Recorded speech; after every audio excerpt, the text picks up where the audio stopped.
Bandiraɓe sehelaɓe musidɓe fulɓe renduɓe on calminama on jarama on jurama kadi on jettama no fewi on du'anama Allah bajjo baɗowo ko weeli ɗum tawa hay goto ittata bisimilla moon e hayangoji men TikTok, YouTube e Facebook. Hande ko altine balɗe 16 e lewru mboyi hitande ujunaji 2026 roɓindo moon jayendeji dey arti gam tongande on ko ɗi piri ɗi pirti ɗi cari ɗi cakti e ndeɗɗo ñalande. Jayde Le Soleil dey wi ko wat gure ɗe gandanɗa de hande kam ɗe baklima tigui tigui de wondo lesdi ndi ɗi gandanɗa hindi haɗno lamɗam ndi heɓtama e si noon tawa guese kam ɗe darnama ko heewi remete e nder ɗen ɗon gase ha eko yoweti e neɗde liƴƴi e ko wayi noon dey noon tigui jayne nde windiri ɗum récupération des terres salées, ferme polycole, aquaculture, désenclavement. Proval CV change la donne hina wayno dey galle o biyeteɗo Proval CV dey kambo tigui wakliti mbiɗen ɗen ɗon gure hina waɗi ɗen gure noon jillaɗe hen Latmingué, Koubalan,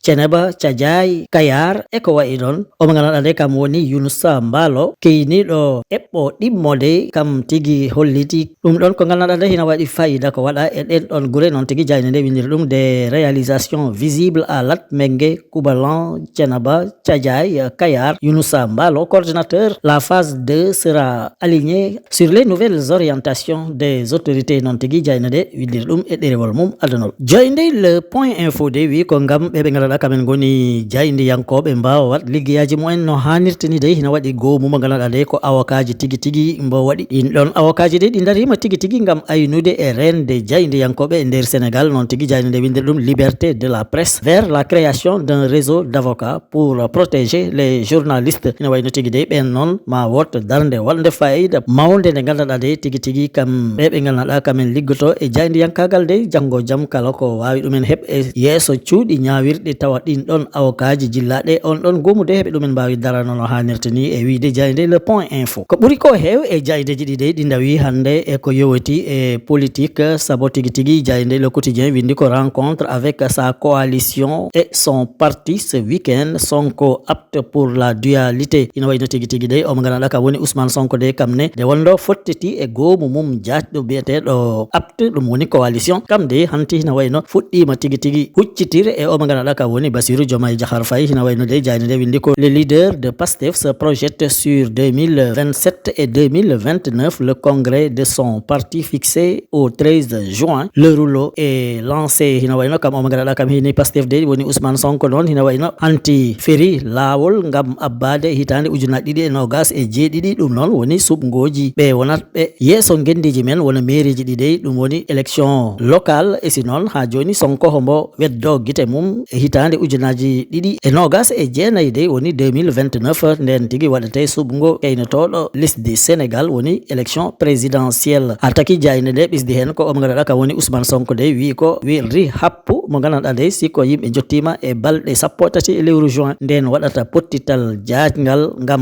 mawninde e darnude parti mum o woni congrès noon tigui jayne nde windiri ɗum hantidal jayne nde gasneri ko Ousmane Sonko fuɗɗima abbi e ɗen ɗon kitale woni 2027 et 2029 noon tigui jayde le quotidien addiri ɗum hande kamne e ɗerewol mum adunol. Noon tigui jayde la tribune gonɗiniri ɗum saabu wi ko apte contre Diomaye président Sonko et Diomaye amorce la confrontation hina wayno de ɗin ɗon landaji ɗiɗi jajɗi biyeteɗo apte woni mbo Ousmane Sonko e Diomaye président woni mbo Diomaye hina wayno de hanti ɓe kollerino ko ma ɓe kuccitir e ko muusi saabu jayde nde windi ko Ousmane Sonko refuse de démissionner de son poste de premier ministre hina wayno omo gandanɗa ka woni Ousmane Sonko de wi immotako hande immotako janggo e wonde hoorejo jagorɓe lesdi Sénégal e si noon kam dey filtata lefol mum fadat tan ko omo gandanɗa kam woni Diomaye Diakhar Faye riwa ɗum ko noon tigui jayne nde windiri ɗum e ɗerewol mum adunol e si jayne nde ɓisdi hen ko apte e Diomaye président vont se frotter au local avant la présidentielle hina wayno gomu Ousmane Sonko woni apte e gomu Bassirou Diomaye Diakhar Faye de ma ɓe memadir tigui tigui e suɓgoji mereɓe baɗatɗi hitande ujunaje 2027 woni 2027 cette Sonko est foncièrement contre la dissolution de l'Assemblée nationale. Jaynene non tigi windir ɗum Sonko kam wi ko yo Assemblée nationale o woni suudu sarɗiji ɗi firte de kam wondani hen hande wondani hen janggo. Ɗum noon hartima o ganduɗa ka woni président de la République Bassirou Diomaye Diakhar Faye wi woto wat ko wayi non de e wiide Jayde la tribune. Lande politique